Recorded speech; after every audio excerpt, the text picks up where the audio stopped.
Welcome to episode 184 of Sports Geek. On this week's episode, I chat GDPR, data, CRM and sponsorships with Fiona Green. Welcome to Sports Geek, the podcast built for sports digital and sports business professionals. And now, here's your host, who is standing by for your tweetage. Yes, that's a word he made up, Sean Callanan. Thanks, DJ Joel. Yes, my name is Sean Callanan, and I do appreciate your tweetage, sending in the tweets. And you can do that by tweeting at SportsGeek or at Sean Callanan. I really do get a buzz when I see, especially a new listener, and the old listeners, if you've been listening for a while, thank you very much. But if you tweet that you've listened to an episode, enjoyed an episode, or tweet with the guests, really do appreciate it. So yes, I do use the word tweetage. As always, you can contact me on platforms like Twitter, or you can do it the old-fashioned way. Sean at sportsgeekhq.com. And I've been really enjoying getting in touch with a few listeners and starting a few projects with people who are listeners. So if you're one of them thinking, how can I help my team? How can I drive more revenue from digital? How can I better get cheeks in the seats? They're the projects that we like getting our teeth into, and we like building success stories for people who listen to the podcast. So please get in touch either at Sean Callanan on most platforms, or simply go to sportsgeekhq.com/chat with Sean and book in a time and we can have a chat about it.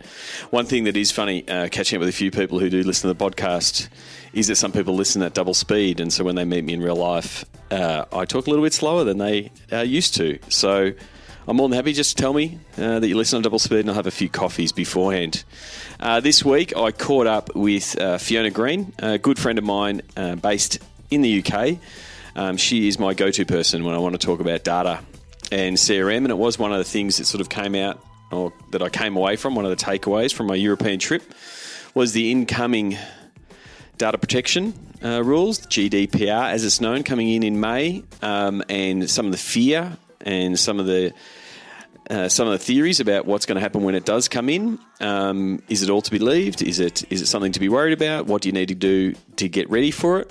And so I thought Fiona would be a great person to talk about that, because that's what she does with her business, Winners. So we chat about that, and then also some of the stuff that she does around data and good data governance, and how it can help build a better sponsorship picture and help you secure sponsors. So I hope you enjoy this conversation with Fiona Green from Winners.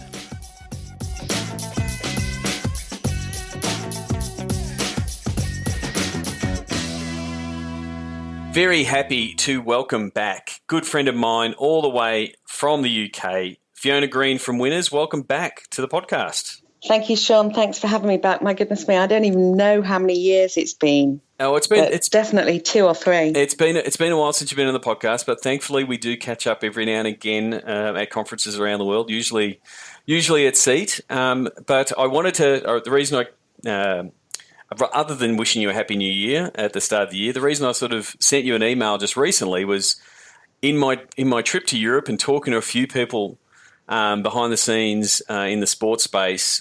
One thing that kept coming up was the incoming GDPR, or the General Data Protection Regulations, coming in around data protection and privacy around the European Union. So there was a real mixed reaction of some people being completely scared, some people being blasé, and trying to understand how all the rules operate. And so that's why I thought Fiona is my person. Fiona will know this from start to end, because it is the space that you're in. So first of all, just for the listeners, the European listeners will know about the incoming rules that are coming in. It's in May, isn't it? May 25th, May 25th. So they'll know about it, but people in the US and Australia might not know about it, and they probably have similar things in their country. Do you want to give us a brief rundown of what GDPR is? Yeah, and firstly, to your point about speaking to different people in Europe, some being blasé, some being on massive panic attacks, even within our client base, we have exactly the same attitude. Yep. So I do understand that. So basically, it's a shape up of the EU Data Directive. Here in the UK, it was called the Data Protection Act. The purpose of it is to improve the rights of the public or the data subjects, the individuals. It's to protect them, basically. And there are a number of implications. I'll make it really simple. When you ask somebody to fill in a form to give their details, whether they're buying something from you or participating in something or just want some news from you, you've got to ask them for a clear and express opt-in. That's the biggest thing that we're going to see most visibly. So instead of just saying, yes, I want a newsletter or I want to hear from you, we've got to put in a bit of a chunkier piece of wording. Things like the previous soft opt-in, where you could use people's data if you received it in the process of a transaction, or an implied opt-in. They've all gone. It has to be clear and express. So that's at the front end. So that's the first thing around making it. It's really user and personal based, isn't it? It's not for the company. It's like making it easier for. I mean, they ran through similar things here in Australia around privacy policy statements were getting more complex. They were getting more legal, and the everyday person couldn't understand them. And so they said, if a normal person can't understand them, it's too complex. But the main thing is around opt-ins, and people will know when they sign up what they're signing up for. Yeah, so that's the main consumer-facing thing. That's the thing you'll see most at the front end. So what you're signing up for, how are people using your data, and the cookie policy and your terms and conditions and privacy policy on your website are all part of that. But most people don't go any deeper than just the opt-in tick box. Yep. So that's the thing most people will see. Once you're in someone's database, the individual then has additional rights. We've always had the right to unsubscribe, in effect, but that's been taken even further. You've got the right to be forgotten. You've got the right to inquire. Here's an interesting one, the right to portability. Now, this is a really interesting one because you have your data has to be held in such a manner that it can be easily transported to another party. It doesn't mean that, for example, if I sign up with Spotify, I've got to say, hey, Sean, I want to be a member of Spotify. Can you send my data over to them so I don't have to go through the login process? But it does mean that if Spotify come to you and say, hey, Sean, you've got Fiona Green's data and I want it, I need to come and get it. And you've got to let them come and get it. Yep. In other words, you've got to store it in a manner that can be easily accessible and it can be open. And I've worked in the past with organizations when we try and get into their database. It's been written in a program where the data's, you can't get to it. You've got no access. And of course, the provider, the supplier, was onto a sure thing. Yep. He'd tightly locked in the data. He couldn't be replaced. That client had to stay with that supplier for as long as he valued his data. And so it's all So it's also that the user can say, oh, you've got my data. Can you please show me the data that you've got? Show me it. Give me it. Delete it. Yeah. A whole ton of different rights. Yeah, and that forget me, that's going to be the one that trips people up. If you say I want to unsubscribe, completely remove me, it's only going to take one accidental email that goes out to that person that's going to break, that rule. Yeah, I mean that was already in place anyway. That's part of the EU Data Directive, so that should have already been there. So the right to unsubscribe was always there. I think the difference with GDPR is people will pay more attention because prior to May 25th, the maximum fine you could have got for a breach was €500,000. For example, but under the new legislation, the maximum fine is €20 million or of global turnover, whichever is the greater. So some of the regulations were already in place, but I think the belief is that with the new fines, people will pay more attention to them, and then others are brand new. But the right to be able to unsubscribe, to be forgotten, was always there. But again, interestingly, GDPR is not saying you have to scrap your computers. You just have to, in effect, delete, get rid of, wash. We're not saying that you have to employ this level of security that is hacker proof. Because that's not reasonable. You have to use reasonable steps to ensure that you've done this. And so are the things, you spoke about it there, the 4% of annual turnover, global turnover, or €20 million as fines. Is that the scare tactic that's causing a bit of the panic, and some of it is, just good data maintenance and clean up and take better care with the data that's internally, but it's sort of the big bat, so to speak, to get everyone in line? It's not a scare tactic, it's a reality. I mean, the current maximum fine is 500,000. And we've had a number of businesses, not in the sports sector, but in the UK, who've been fined £480,000 or £450,000. So it's not a scare tactic per se, but I'm sure it grabs headlines bigger headlines that are more memorable than 450k or 480k. So it's not a scare tactic. It is stuff that needs to be done. Having said that, there's a semblance of realization here. Your local data enforcement agency is not expecting you to go from non-compliant to compliant overnight, because this is a big undertaking. It's not just about your opt-ins, it's about your behind-the-scenes processes, it's about your job descriptions, your employee contracts. It goes a lot deeper than just your opt-ins. I was just sharing what's the most visible. What they will be looking to see is that you're taking things seriously, putting in place processes and demonstrating along the way that you are trying to become GDPR compliant within the time frame that's reasonable for your business, your role, the threats and the risks. There is an obligation put on the rights owner or the data controller to report breaches or any concerns or where they haven't managed to be GDPR compliant yet. I'm interested to see how that plays out, because that's another thing, Sean. There's a lot of grey. In the GDPR, the biggest one for me is legacy data. How do we treat legacy data? There's a lot of grey in there, and we're going to have to wait for case law. We're going to have to wait for people to be sued, in effect, or taken to court until we find out what actually all of this means. And, of course, you don't want to be one of those ones that's held up as case law.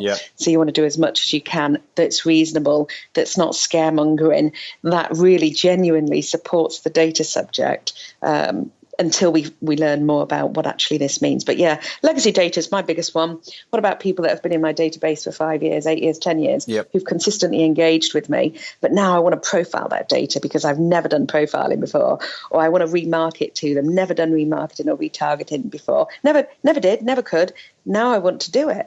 I got to go back and ask them to opt in for the different uses. And you ring your local regulators hotline, they can't give you an answer, which means, by the way, your local lawyer can't give you an answer either.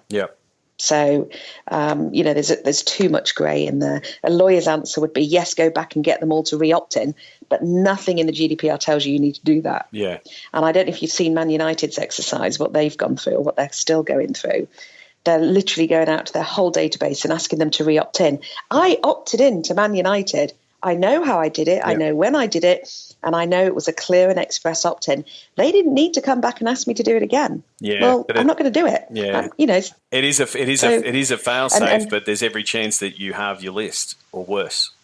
Oh, well, whatever their database size is, I don't know what sort of engagement levels they'd get. Probably pretty high, or like most rights owners, high for certain people, low for others.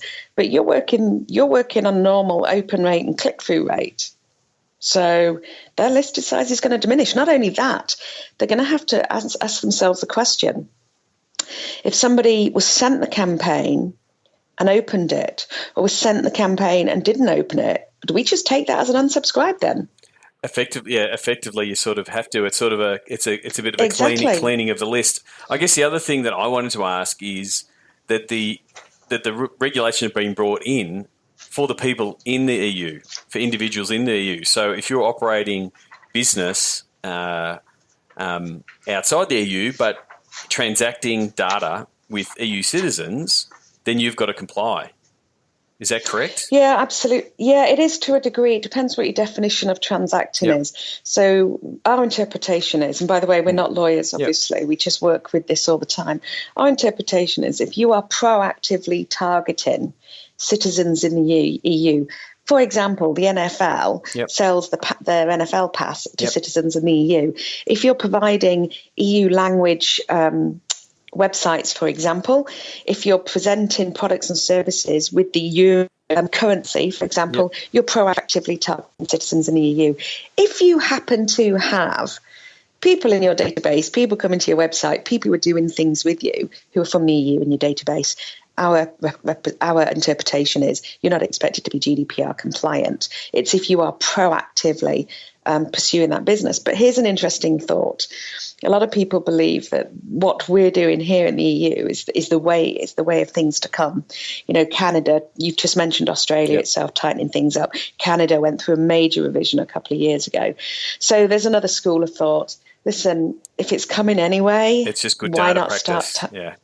Why don't you start tightening things up anyway? But yeah, if you're an international organisation and you are proactively working with citizens of the EU, you have to. If you're an international organisation and by coincidence you've got some people who've ended up in there, then we don't believe it's a legal requirement. So yeah, I do think it may be. Yeah, I do think what you were saying there is, professional sports organisations that are, growing their reach, and the NFLs and the NBAs and that of the world that have got strong presence and market into those spaces, they have to take in consideration.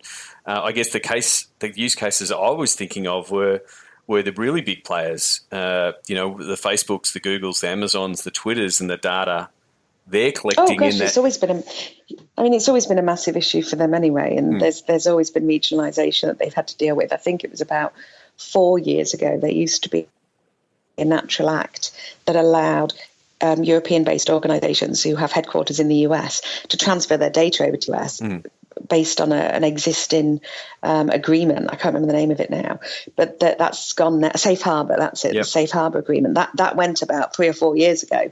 So we already saw a tightening up of implications for organisations like Facebook, Google, et cetera. So yeah, without a shadow of a doubt, they are too big. They are proactively focusing on the EU, so they absolutely need to be GDPR compliant. What that actually means when it comes to, because obviously they're naturally working with regions and territories, whether projects, products, or opportunities that are ring-fenced and can only be accessed by the US, that they set up the relevant firewalls, etc. I'm sure they don't apply GDPR there. Or they might just say, let's just be consistent. Let's have it across the world because that way it's easier. We know what we're dealing with. Yeah. I don't know. It's something that they've got to, when I'm thinking of all the data and, we play in that space a lot in, the data that Facebook has and that Google has, that Amazon is collecting all the time around our buying habits and our voice habits when we're using things like Alexa. Like they're all data beasts. So it's, I'll tell you an interesting one for me on Facebook, and I'm interested to see how this plays out. I read a piece so when your fans, your followers are on Facebook, they're not your customers, they're Facebook's, clearly. Correct. And so it's Facebook's responsibility to ensure that the Data Protection Act, the GDPR, or whatever your local regulation is in play, okay? But I read somewhere that Facebook's actually now putting the onus on their clients, the channel users, to make sure compliance is in place before they retarget them. So in other words, I've got a channel, I've got a list, I can't just use the fact. Yeah, so it's a bit of column A and a bit of column B. So I would say, the Facebook fan bases that you've collected, so whether they be fans of Sports Geek or fans of the Dallas Cowboys, like I would say that they're in Facebook's wheelhouse and they're doing the protecting. But if I take a list that I've built, my email list, and then I load it into Facebook's pretty clear in saying, hang on, you're saying that you've got this list appropriately. If you're loading a list, without doubt, if you're loading a list, and that's what I mentioned to earlier, that's retargeting. And as you know, we probably never asked that list for an opt-in, did we? Because we gathered that list through the purpose of sending them a newsletter. Yep. We never expressly said, can I retarget you? So that was my earlier point. I don't know how GDPR is going to view legacy data. Yep. But I'm sure the piece I read about Facebook wasn't just about the list, because you're right, Okay. list retargeting actually has to be opted in. But even using your own channel to target adverts to, which again I can't see how that can be the case because they've come via Facebook, they've not come via you. And then there's this is where you're anonymized. Oh yeah, I said it correctly. There's the anonymized data of like cookies and things like that aren't potentially tied to a data record, but we know that you've either visited the website or gone to an app that form in that part of the piece. It's like I said, it's it's that's a massive part of GDPR. It's a massive part of. I mean, cookies have always been. You've always had to tell people that you're using cookies for X, Y, and Z. But what's changing there is it's now going to have to be an express opt-in as opposed to an implied opt-in. I'll carry on using my website if you agree to my cookie policy. Yep. That's easy, isn't it? Yep. But if all of a sudden everybody's got to say, well, I've even heard stricter definitions. In fact, I think Google put this one out recently, the one where you can actually select advertisers that are allowed to retarget you. So you now have to consider, do you need to make your cookie policy expressly relevant if you allow your website to be used as a retargeting base? If I come to the Dallas Cowboys website and as I leave it, their sponsors advertising follows me around the world or around the web, some interpretation is that you have to expressly be able to give each individual advertiser the right to do that for you. But it's just staggering how that would play out. But so yeah, it's going to be interesting the other day that Google's bringing it in. Yeah, it's going to be interesting to see if the lawyers can keep up with the advertisers. I think that's the race that currently is happening.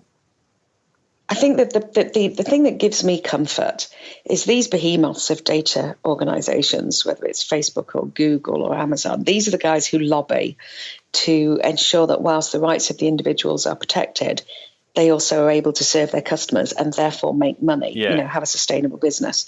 So what gives me comfort is these guys will be doing it properly. These guys are leading the way. So what I'm doing with my clients, I'm just watching what's happening with the other guys. Yep. That these guys are making sure that whilst the rules are valid and to be in place, there's still enough opportunity for business. Otherwise, they wouldn't have one. Yeah, exactly. So that gives me comfort. It's not about the FA. It's not about whatever else. It's about these big giants. So that's interesting. It has. Hopefully, it is. I'll send it to the people I was chatting to in Europe. Hopefully, it calms them a little bit. But hopefully, it's a matter of common sense prevails. But we'll move away from the GDPR. Can I just say one more thing? Can I just say one more thing? Rights owners need to be looking at this as an opportunity, not to re-cleanse their list, because we don't agree with that unless there's a specific need, but to tighten up their processes and present themselves as responsible organisations. Can you imagine how much more valuable it might be to a sponsor, to someone like a telecommunications partner or financial services organisation, if you can demonstrate to them that you're playing by the right rules, that their customer data is as safe as your customer data. So we want to encourage people to see it as an opportunity. One final thing as well. Here's my piece of advice for the rights owners. Go back to all your supplier agreements. And by the way, Sean, that includes yours. Yep. If you're servicing anyone over here, my advice to to rights owners is go back to all your supply agreements and get some data clauses in there. Because under the GDPR, both the controller and the processor are deemed liable. Case in point, you're doing work for Arsenal, for example. Yep. If you do a piece of work for Arsenal and you breach the terms, if you haven't done it correctly, under previous EU, only Arsenal was responsible. Under new legislation, you and Arsenal are responsible. Yep. So, of course, there needs to be something referring to that in the contract. Conversely, Sean, you give advice to Arsenal, they don't follow the advice, and ICO sees you both responsible. Well, then surely Arsenal need to be paying your share of the fine, because you gave the right advice. So certainly with all our clients, we're readdressing all the supply agreements. We're also making sure we carry the burden for them in terms of the data flow and the processes that we're involved in. So again, advice to rights owners, get your suppliers to carry a lot of the work for you, get them to document the processes, get them to document the data flows, and make sure you've got the correct terms and conditions in your supply agreements. So it does lead on to the next thing, because it does, how vital data is becoming with sponsorship. Because it's not a matter of, hey, we ran a competition, here's some data, and we're sending it to our sponsors. Obviously, you're cleaning up everything from the GDPR, but just overall, sponsors are becoming far more data savvy in understanding, I guess, the opportunities that sports rights holders have and the access that they have to fans. How are you seeing that evolve over the past couple of years?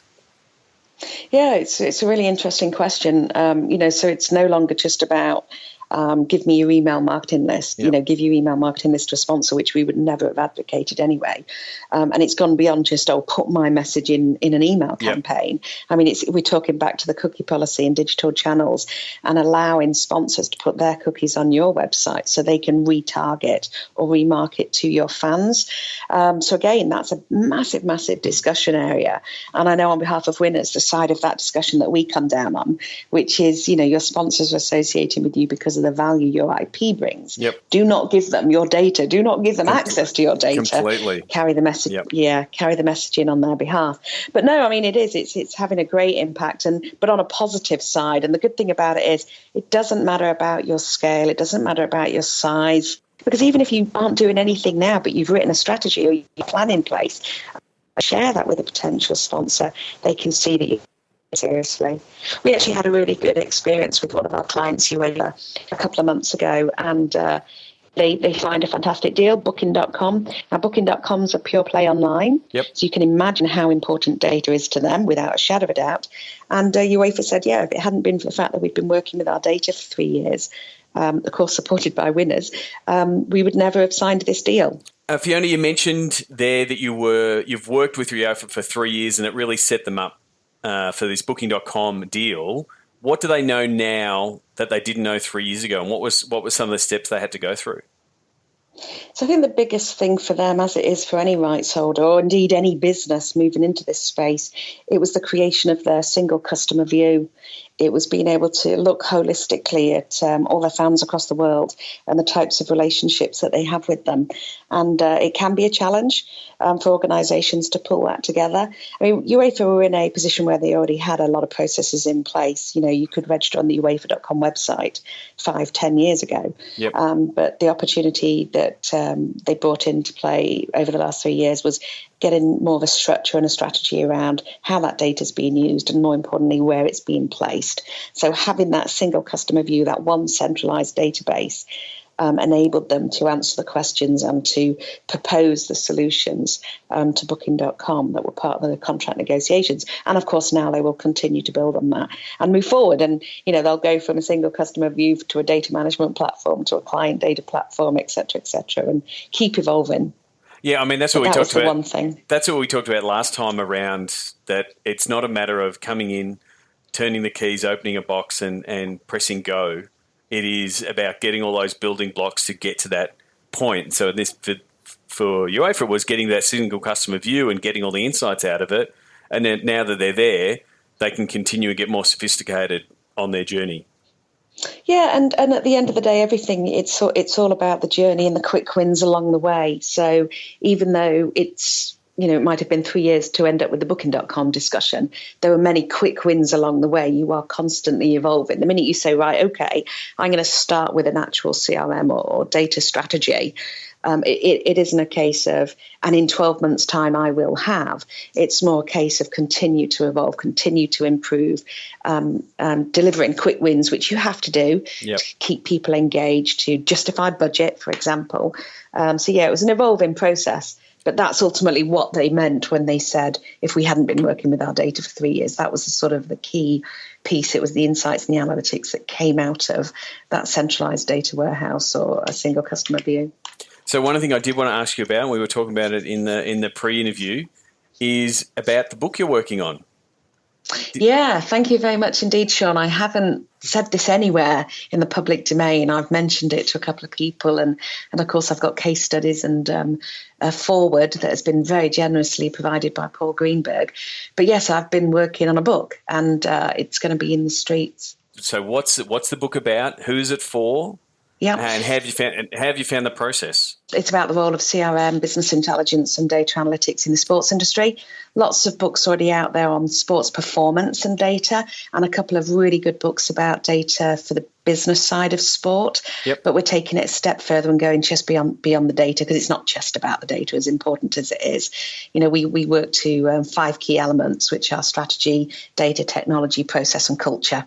So it's taking all those into account, because business changes perhaps we talk about all 5 elements being as important as each other, but in reality, business change, that's a doozy. Yep. You've really got to get your cultural change, your mindset change, and you'll see that in your work anyway with digital. Yep. Getting people to move from a linear to a digital thought process. Exactly the same with data. So that was the purpose of the book, to bring it all together and ensure that when people want to understand how do I actually do this, it's not just about get some data and get the software, because that can, that's where things go wrong when you lead with an IT solution as opposed to all the other things.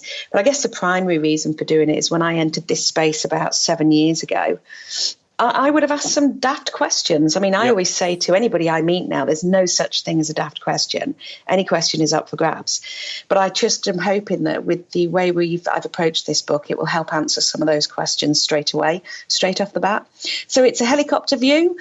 I would say it's entry level, but at the same time, it's for people who are entry level to the subject matter, not necessarily entry level to marketing or digital marketing or business. Yep. It's targeted at students, of course. I love to help students learn more about this area, but it's also targeted at people who are currently playing somewhat in the industry per se. Yeah, or maybe somebody who's working in a rights owner knows that they need to start thinking about this and wants to think about where they start. I think for intermediates, I'm hoping they'll get something out of it. For advanced practitioners, I'm hoping they might just enjoy the case studies and the anecdotes. But it is targeted more entry level, helicopter view, but intermediates should get something from it as well. But the good thing about it is that because data is becoming, in the same way that I guess I'm coming from a digital point of view, it's becoming so pervasive across business. More people need to be across it, but they're not going to specialise in it. But they need to know what are the concepts around it. Why is this technology important? Why are we doing this? Even if they're not the practitioner. So 100%. You're the CEO, the CMO, the COO, whatever. You need to have working for you the data analysts. You need to have the digital marketing campaigners. You need to have legal taking care of your obligations. You've got to have IT making sure the platforms talk to each other. So it's that helicopter view. What do I need to know to ensure that I'm running this team or managing this team who are actually making it happen? So that's what I mean about it's not just for students, for example. It could also be for people running businesses or operating at a senior level who just need to understand enough to ensure that it's part of their strategy, but then they hire the right people to actually be on the ground and operationally deliver. I mean, the one I'm hoping it will direct people into other areas as well, where they need to be reading further or where they need to be, exploring and investigating further. Providing the signpost and helping people understand which way to go from there. How have you enjoyed the process? Have you got a typewriter out? Have you been punching them out in long form, or how's the process been? It's been really interesting, and I thank all those people around me who've been incredibly supportive, contributing some amazing case studies or some really, really interesting case studies. The team in the office, my family, the proofreaders I've had, the army of proofreaders I've had on this. What I will say is if anybody else is out there thinking about writing a book or starting writing a book and they want some help, guidance, anecdotes, nuggets of, experience and knowledge, be happy to share it. Thoroughly enjoyed the process. It's not finished, by the way, until this coming Friday. Thoroughly enjoyed it, but it's been tough. I've made mistakes along the way. I'd love to be able to pass that learning on. Hey, maybe my next book will be how to write a book. Yeah, well, it says you've got the bug when you're finishing off your first book and you're saying my next book as someone who's That's the first time I've ever used that term. Yeah. Well, as someone who's I'm in the process of doing the same for myself. I'm at the starting line, I feel, and starting to put the material together. But knowing a few authors, you definitely sound like an author. So I'm looking forward to the book. I'm looking forward to you to sending me an email and saying we've locked in have you got a title for the book yet? No, that's an interesting point. My colleague in the office, Callum McGregor, came up with what I thought was a fantastic title. How to win when you're not winning. The principle being, you're winning the championships and it's like Christmas. You don't need help selling sponsorships or shirts or tickets. Yep. And so, of course, the underlying principle was it's when you're not winning that you need to have these strategies in place. The publisher's not that keen on the title, so they're going to come up with one. So I don't have it yet, but we'll be putting it out there in digital media when we do. Do you have a title for yours? I am. Yeah, it's still a work in progress. I think I do. It's not ready for public consumption just yet. I'm still putting it through I look forward to hearing it.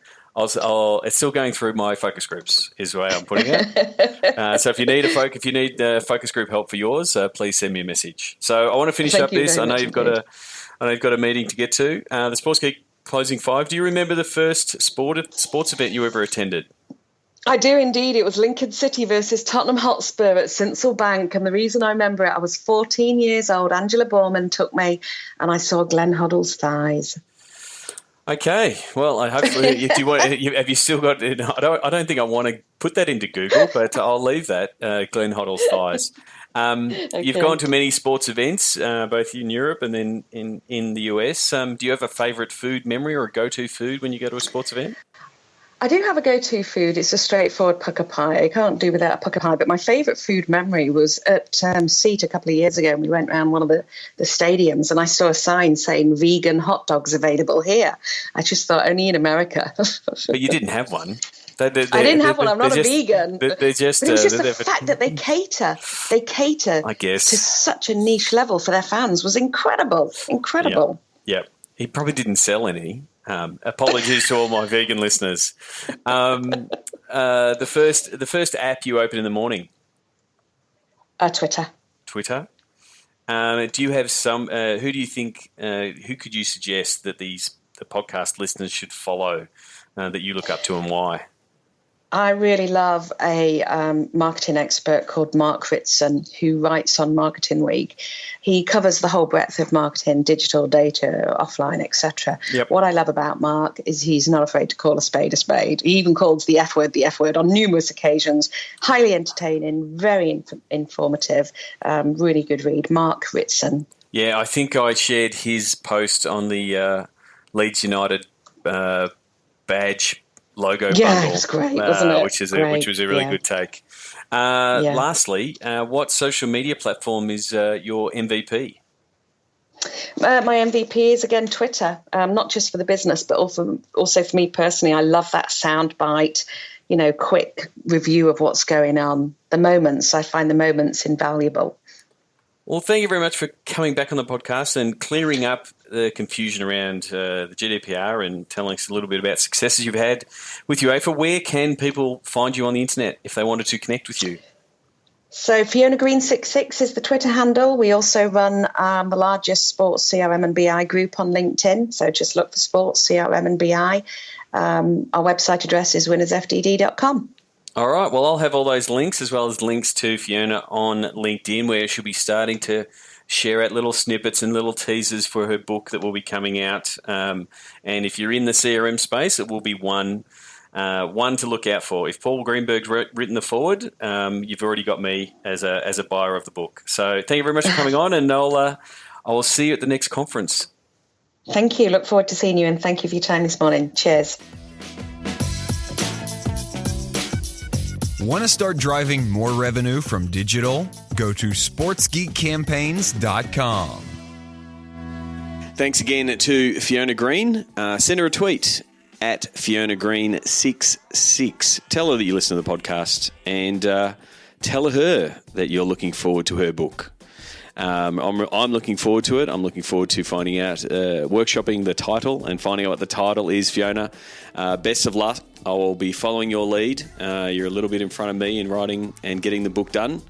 But I really do look forward to reading it. And as we sort of discussed, even if you're not in the data space and you're not working with your CRM, if you're in the digital or the sponsorship space or the tech space, it'll be a really valuable read because you want to be understanding the impact that data will have to your business. And so listening and reading people like Fiona Green and, as she mentioned, Paul Greenberg, reading what they're writing is something that you sort of must do to have a well-rounded view of the world of sports. A couple of things to finish off.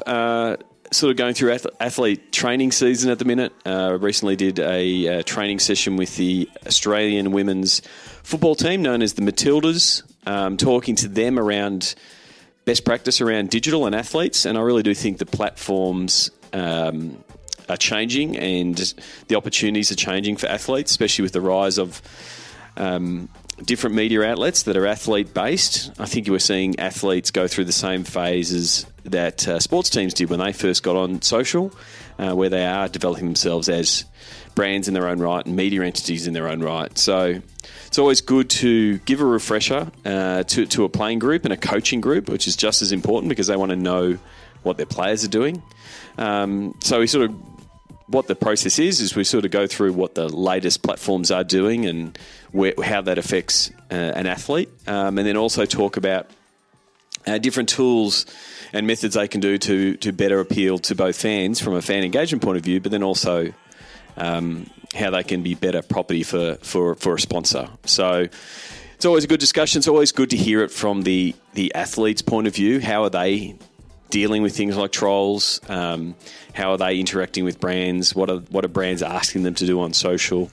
And so, yeah, depending on the type of group, it sort of works out quite well because it's part lecture and then it ends up in a bit of Q&A territory, and we sort of start setting things like social media policies for athletes and making them team-led. There's nothing better. I tell the story of a team talking to them about privacy and security and protecting themselves, and they mentioned that they were using WhatsApp as a group chat amongst the players, which is fine. But then I was quick to mention what kind of content was in that group chat, and there was a few glancing looks around the room, knowing that some of that content might have been maybe a little bit suspect. And then I said, so who in the room is always losing their phone? And there was one or two people that were pointed at. And I said, so what if someone picks up that phone and sees the content that's on that group chat? And you should have seen the blood run from their face. And I think the captain of the team at the time pretty much stood up and said, "Okay, guys, we're now deleting that chat." So it sort of gave them a bit of understanding of, I guess, some of the impacts, and let them set some of the rules. And I think in a player-led leadership group, that kind of thing, if they're setting the rules, it's much easier for management and coaching staff to not have to be saying, do this, don't do this, if the players themselves are policing that. So if you're interested in that kind of thing, if you think your players and coaching group want a refresher in that space, please get in touch. Sean at sportsgeekhq.com. As I said, I've booked up a couple of these type of sessions with different clubs, both at the national level, but then also at the pro level, to help them understand what they can do. That's pretty much it for me. Don't forget, you can now get the two Facebook guides, the one on understanding your data by going to sportsgeekhq/FB data, and the second one that's now available on Facebook campaigns, sportsgeekhq.com/FB campaigns. And so that pretty much goes through how we build out the audiences and targeting and understand the data that's available. And then the campaigns is how we build out the campaigns, the types of campaigns we use, how we build out the collateral, and all of those kind of things. So please check them out. As always, I'm available on all social channels, and I'm also available in the ever-growing Sports Biz Slack community. If you haven't joined up yet, or if you don't check in regularly, please do so and say hello. And I'll see you in there. Until next time, my name is Sean Callanan, and you've been listening to Sports Geek. Join over 1,000 sports business executives in Sports Biz Slack. Go to sportsgeekhq.com/Slack. Please share your fave episodes of Sports Geek on LinkedIn. Be sure to tag Sean Callanan. Go to sportsgeekhq.com for more sports digital marketing resources. Want to chat with Sean? Book a time for a call. Go to sportsgeekhq.com/phone call.